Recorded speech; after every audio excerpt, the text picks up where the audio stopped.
Welcome to Healing the Spirit, a space where we awaken our creativity, deepen our connections, and remember who we are through the lens of astrology, archetypes, and art making. I'm your host, Jonathan Coe.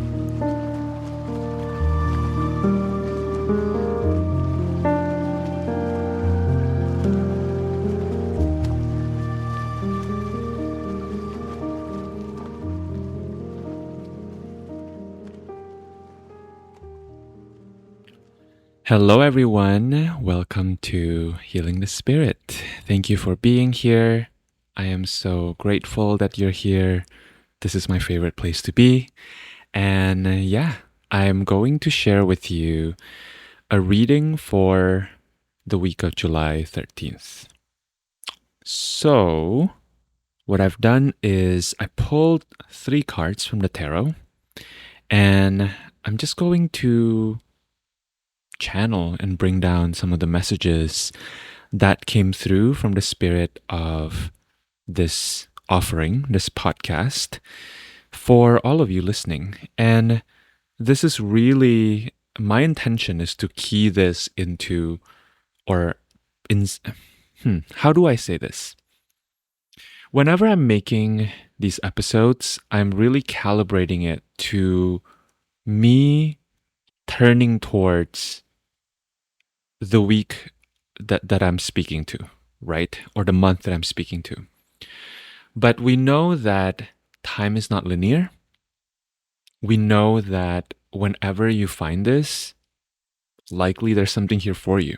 So if you happen to have found this episode outside of time, then I encourage you to kind of look at the messages that are here, the energies that are here, because in many ways, the energies are so much more of a thing, right? Like really you came here for energy, because the universe is energy, you know? So the words are secondary. The words are pointing to something greater that you already know within you, that somehow you came here because you want to be reminded. You came here to rewire your mental perception of what's happening. And the energy is primarily what's going to help you with that. The energy that is present here, that I'm connected to, that I'm listening to, is then kind of moving through me, and my voice and this episode becomes a transmitter, an amplification of the energy that you are needing to access at this point. And so if you found this outside of the window of time, it doesn't fucking matter, right? You can do whatever you want with it. Just shift in your mind whenever I say this week, and I refer to July 13th, right? You just need to kind of do a little bit of that mind shift. Okay, so without further ado, I've been on a streak with the tarot. It feels like what really wants to speak to those of us who are gathering here around this podcast in this moment. So I'm pulling today from the Serpent Fire Tarot, from honestly my favorite tarot creator is Devaney Amber Wolf. I really love her deck, and I use her deck all the time. She's created a number of decks. This one is kind of an older one. I think this is maybe one of the first ones that she created. And Serpent Fire Tarot to me feels very witchy. There's maybe there's kind of an emo energy to it. It's also very kind of Kundalini awakening vibes. So I think that's saying something, because the choice of deck is relevant in my opinion, and also not just in my opinion. I know it's relevant because there's something to the vibe of this week, this energy that I'm connecting to, that is reflected through this deck.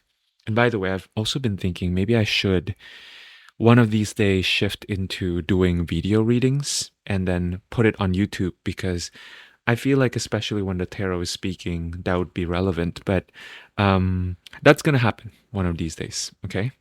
That's going to happen. But for now, we're just going to do audio. And you all are going to imagine the cards with me. Okay. Right off the bat, what I'm hearing from the configuration of the three cards, and I'm going to tell you what the cards are.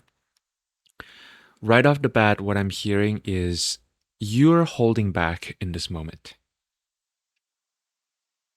If you're listening to this, you're holding back. You are capable of so much more. And your mind, there is a constriction somewhere in your mind that's not allowing you to see this capacity. Your mind is still operating from a previous version of yourself, a previous perception of who you are. And because of this limitation in the mind, your entire being is holding back. Your entire being is not allowing a flow of energy that facilitates accessing power. As you're listening to me speak about this, feel into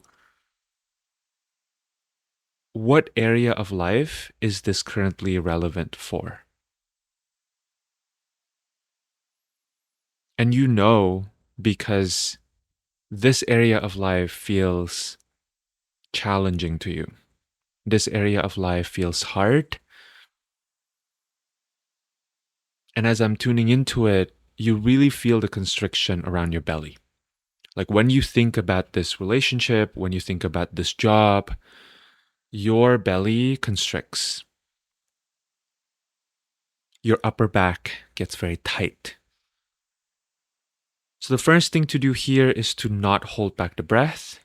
Quite literally, if you find yourself tensing up, your shoulders are a little tight, you're not allowing your neck to have movement, in this moment, give yourself a chance to exhale.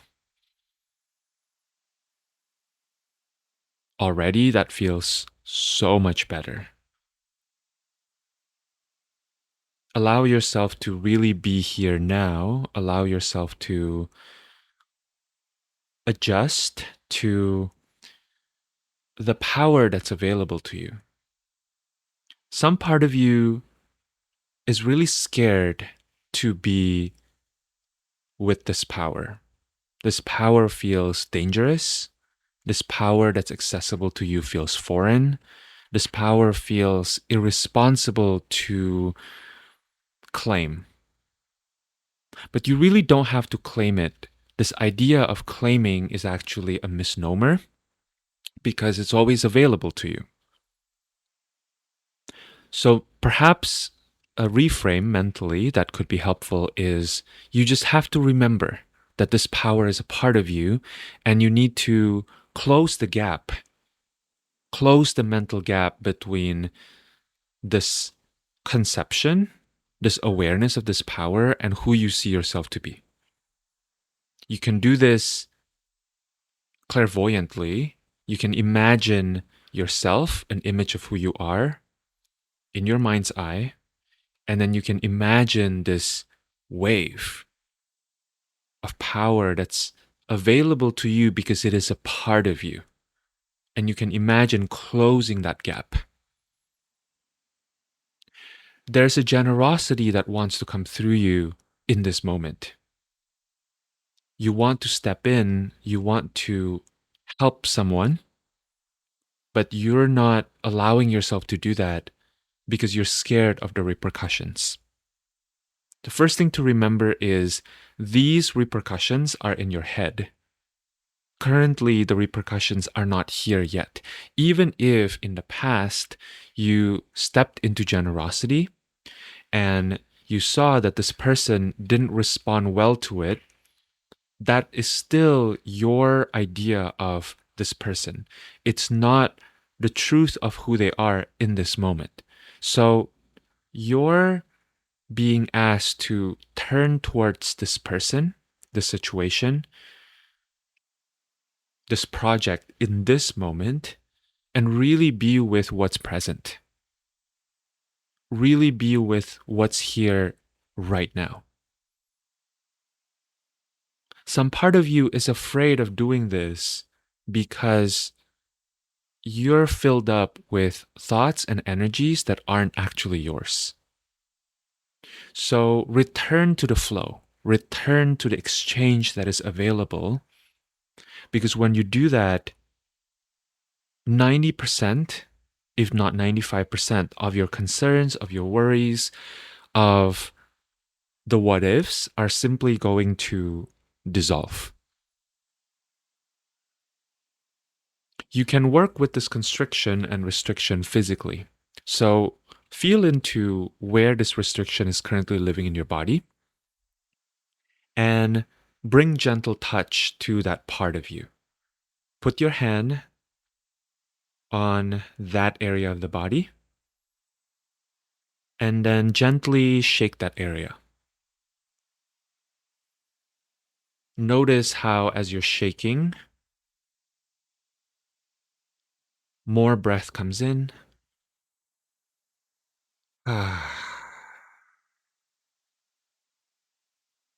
And then flow begins to return. You can also tap that area.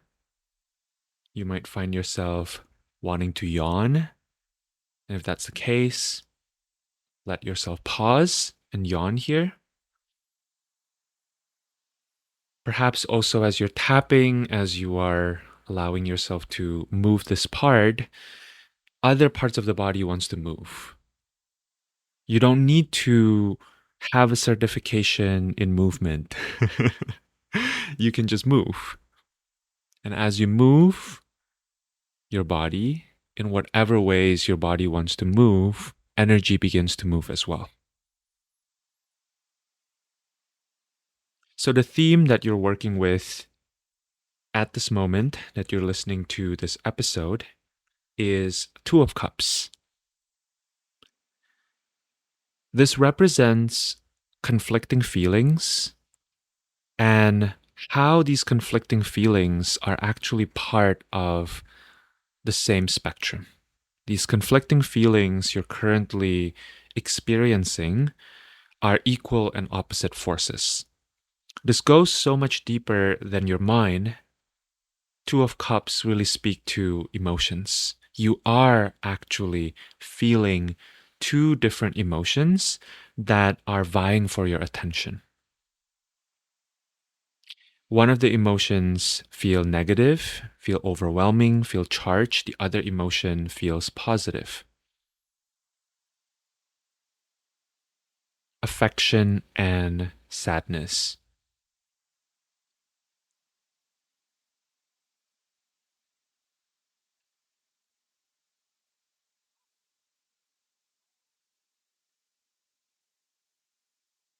Pain and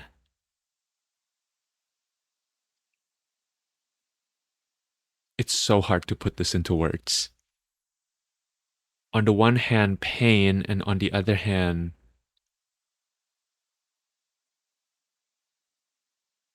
unconditional love. Unconditional love that's not just a concept, unconditional love that's not just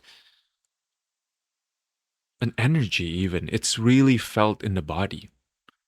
Like when you allow your heart to, the doors of your heart are swung open completely.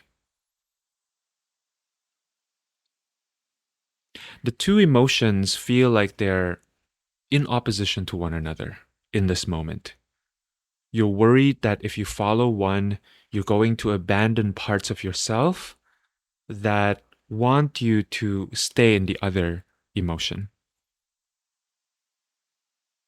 This is the very nature of alchemy, actually. Alchemy happens in this constricted space. True transformation happens when you're about to tip the balance from one to the other.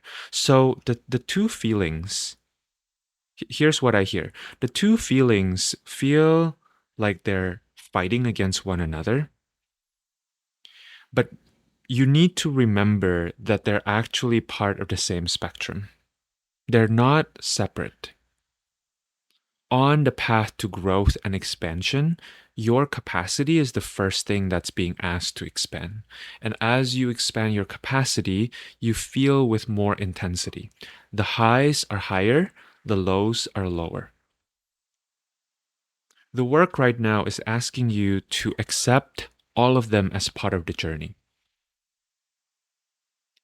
All of your life up until this point, the default is to separate the two emotions, to try to stay in one state and abandon the other. You're making decisions based on wanting to hold on to a state of emotion. Let me give you an example here.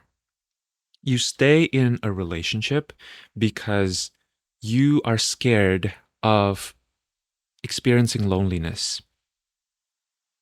And you want to continue recreating a sense of comfort that you get when you are around this person. But sometimes you come to a point where this relationship is no longer good for you, where this relationship actually is draining you. And the reason for that is because there's a lack of resonance. So it doesn't mean that you necessarily have to declare you don't want to ever see this person anymore. In fact, this moment that you're in, it doesn't feel to me like you are here to bring out the big guns, so to speak. You're not here to come up with a solution that is permanent. You're not being asked to make a decision forever. You're just being asked to take the next step forward. And so, what's holding you back is you're trying to recreate that feeling of closeness and you're trying to reject that feeling of being lonely. But actually, closeness and loneliness are two sides of the same thing. They're part of the same continuum. So once you accept that they're all part of the journey, once you notice your own resistance, the part of you that's creating a divide between wanting to feel close to someone and then holding on to it, and do you see how the holding on to the closeness is actually creating that feeling of loneliness? The example that's coming to mind in this moment is, have you ever texted a friend and then feel this yearning for the friend to meet you where you are in that moment? And then you feel the intensity of that longing, right? And that intensity of the longing comes from you wanting to hold on to feeling close to this person, which then, if the person doesn't respond right away, causes you to feel sad, to feel lonely. But that feeling of sadness and loneliness is a response to holding on to wanting to feel close to this person. So these emotions are kind of like Ouroboros. This is very interesting because I feel like all throughout July, as I'm looking at the energy, this theme of a snake eating its own tail, the Ouroboro, keeps returning over and over again. In this moment, you are breaking out of a loop. This loop has been a default for you in your life for a very long time. You don't even realize that there's a loop here because that loop is so pervasive.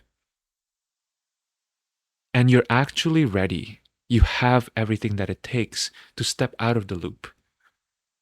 The loop itself is a hamster wheel, and it's not that hard to stop it.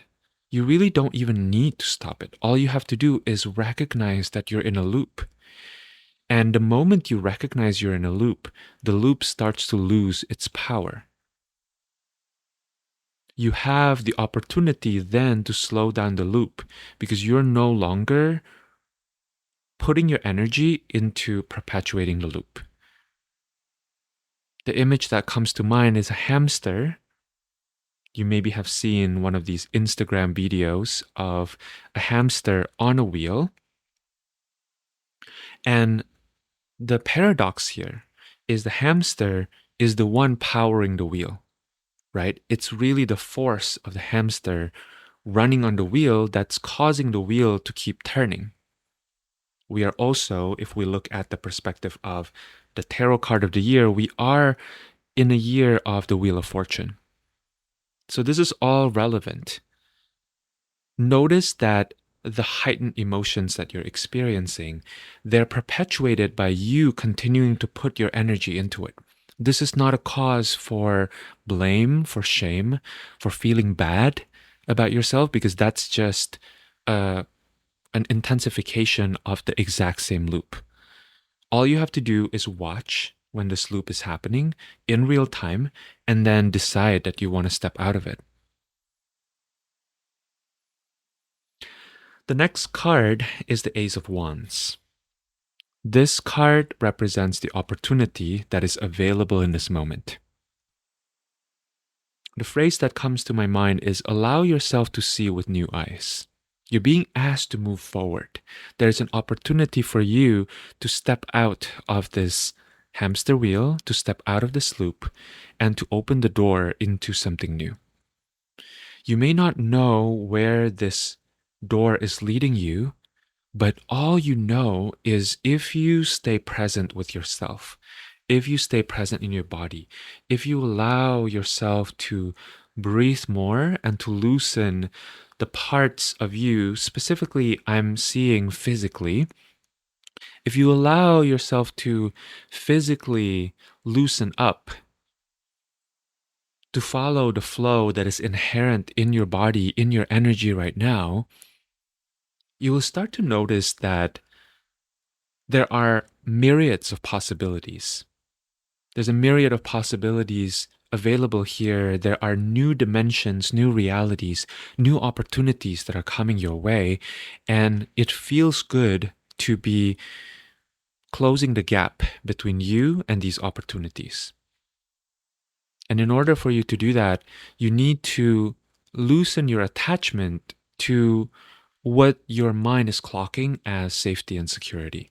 It feels, or your mind thinks that it's safer for you to stay in the current situation, but and it also then thinks that it's really unsafe, it's really scary to go into the next thing. But actually, that's not true. That's not rooted in reality, because you don't know what the next reality even is. So trying to find ultimate safety here is actually a loop that the mind engages in that isn't part of the truth. And your job is to continue coming back to the present moment and continue following in the direction of what feels good. And there's a this is really interesting.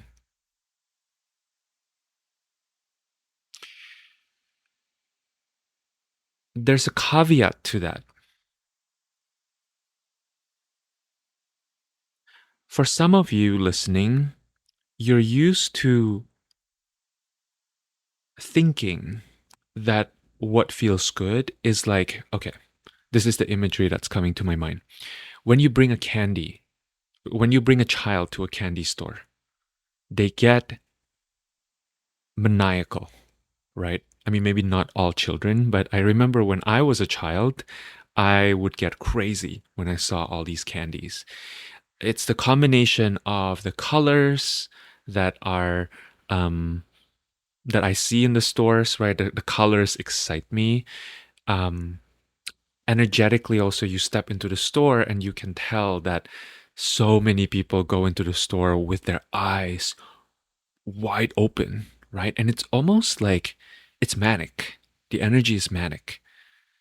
And what I'm hearing is I'm being guided to share this imagery of the child in the candy store for all of us here listening, because you can see it very clearly. You can see the mechanism very clearly through this imagery, right? You see it less clearly in your own life because you some part of your identity doesn't allow you to see when that's happening. You see yourself as an adult, which is true. You are an adult. But there are these instances that you are struggling with that actually, if you really pay close attention to how you are running your energy in that moment, you're running your energy in a manic way. You're not grounded. That's the first place to look. You're not grounded. So ask yourself, am I grounded right now? The moment I asked that question, I could feel myself breathing more deeply. And immediately, this tension around my upper and lower back starts to dissipate. And my body starts moving. I start to allow myself to be in a more fluid state. And that fluidity is fabulous because it breaks you out of this manic energy. And paradoxically, the manic energy comes from being so restricted. Some part of your mind is not allowing you to move. It's telling you to restrict, and therefore there's another part of you that wants to break out of that restriction, which then brings that energy into that kind of manic expression of that energy. I hope that's making sense. I think some of you are really tracking here.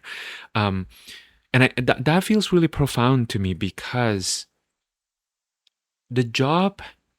your work right now is so much simpler than that. Your work is just to return to present time and then allow yourself to follow what feels good. And what feels good isn't really that extreme. It's more kind of like the difference between eating candies and drinking soup. You feel what feels good in your bones. Your bones vibrate. Your bones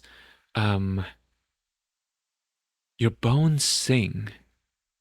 And then your flesh, your skin, your blood moves. It's like a very subtle dance. Yeah. At some point, fear and worries are going to come into the picture. So when that comes up, ask yourself, is this fear actually real? When the fear feels so big, recognize that they're either not totally yours, maybe they're programmed by someone else in the past or someone in your life currently who's afraid.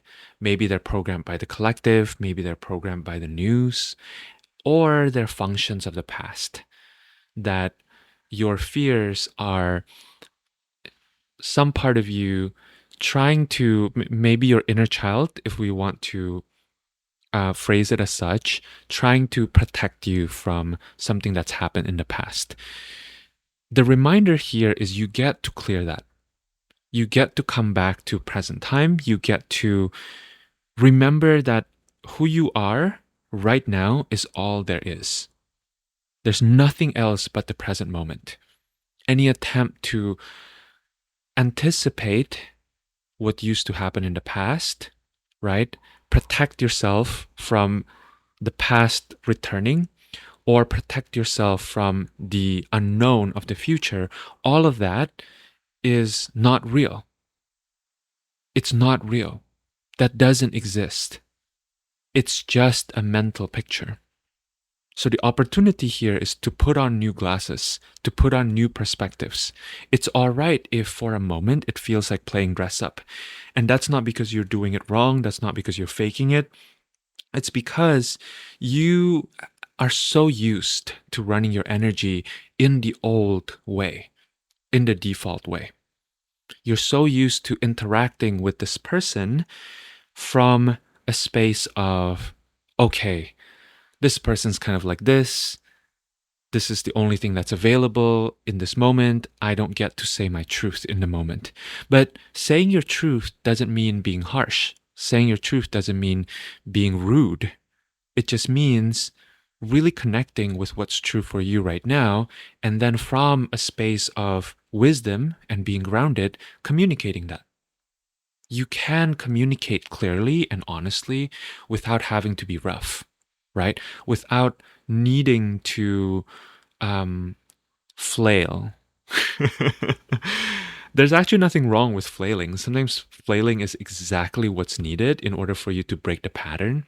But in this instance, you actually have everything that it takes.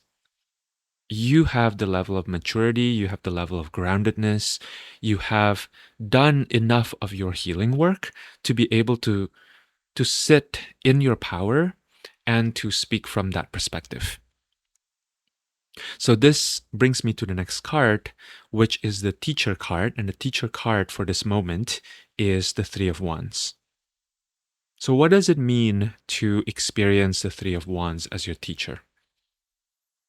The phrase that came to me is sit with your power. Power is uncomfortable because you haven't given yourself permission to pay attention to people who use their power as well. Up until this point, you're used to paying attention to people using their powers in an abusive way, using their powers without a lot of consciousness. You don't live in a world run by adults.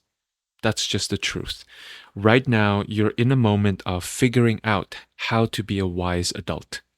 You haven't really had that modeled for you, not because these people don't exist, but because the collective, the larger culture, hasn't spent enough time bringing their energy, consolidating their attention into people who express their power with a lot of spiritual maturity. So the examples that you see of people running their power tends to be poor examples. So it's not easy for you to then chart this new path because it might look, embodying your power in this moment might look very different than your mental conception.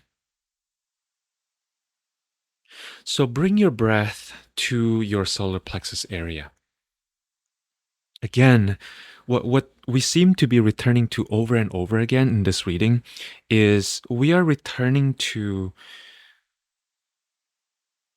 your body as the main vessel, your body as the nexus of truth, your body as your primary detector, your primary indicator of being on the right path.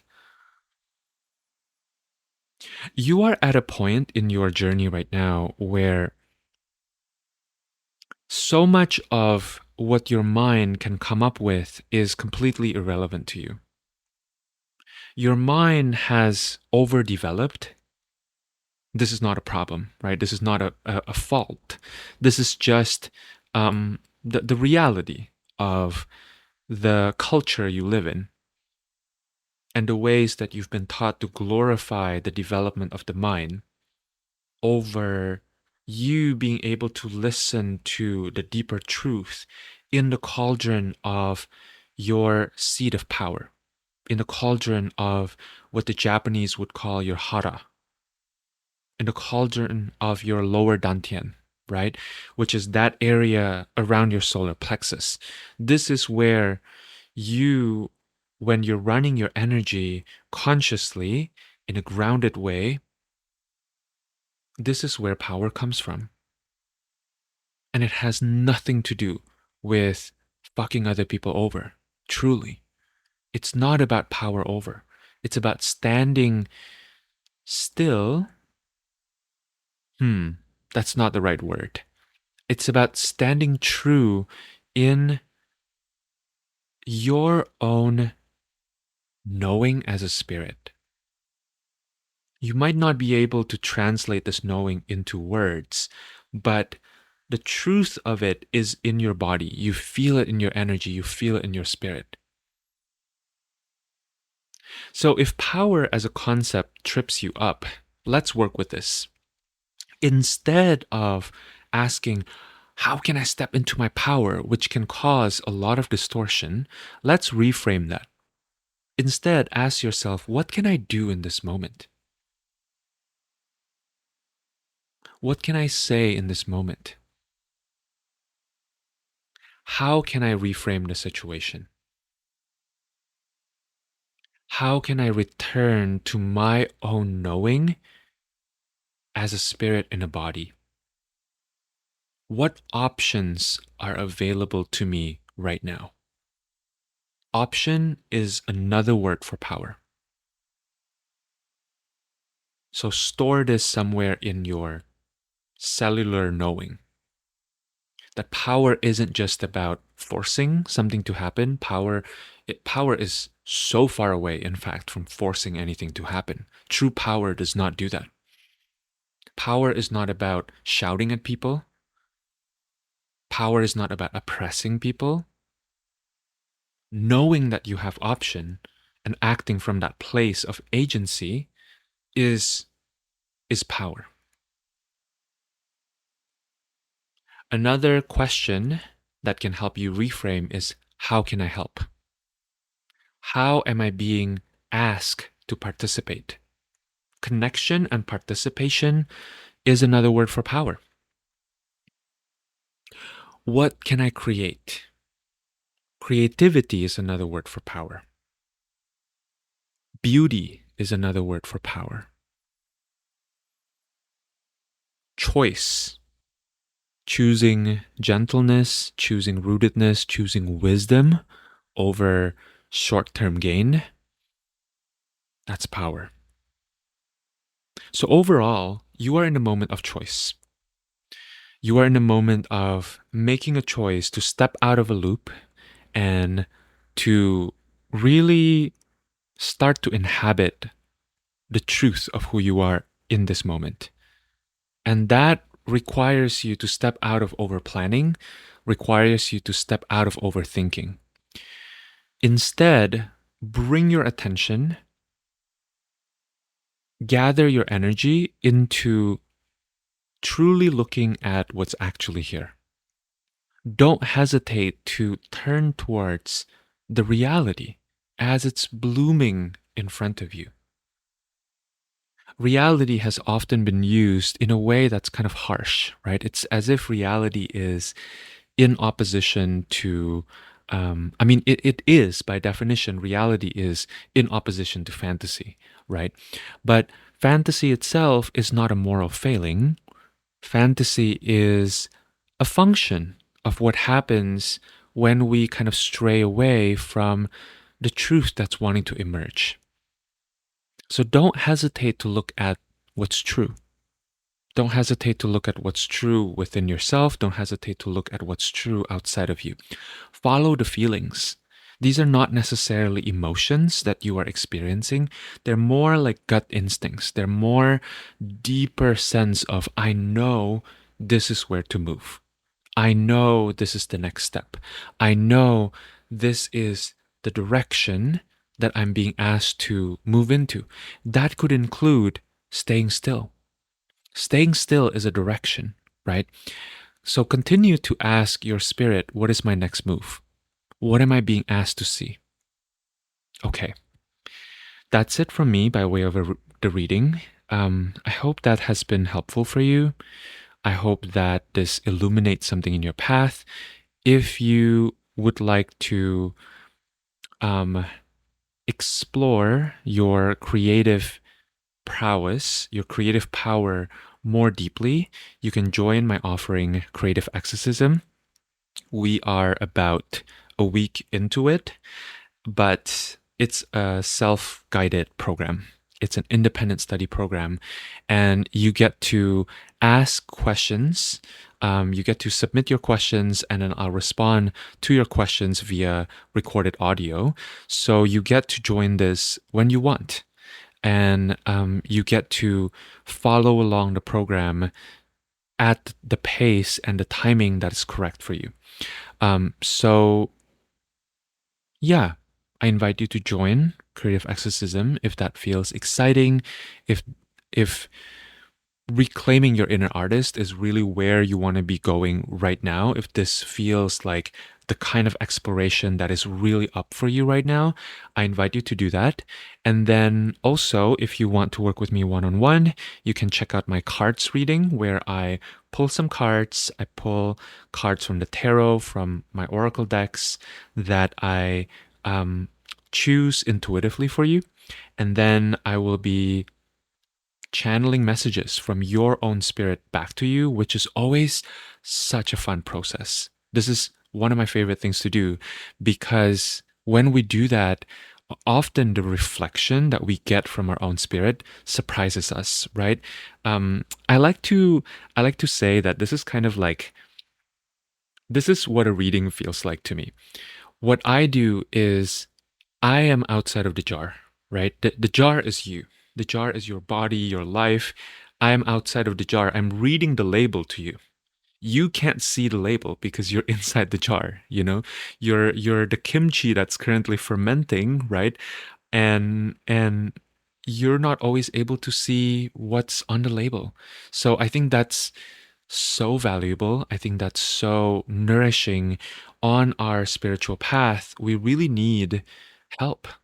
We really need help reading what's actually going on for us. You know, and that's not giving away our power, right? That's actually embracing our power more, because part of our power is we get to tap into other people who can who are dedicated to seeing others clearly, such as myself in this work. So if you would like to pull some cards with me and have me channel messages for you in real time, then book a reading with me. All right, I'm sending you so much love. Thank you so much for being here. You are doing such incredible work. You really are. And I want you to acknowledge yourself for it. All right, until next time, I'll see you again very soon. Take care.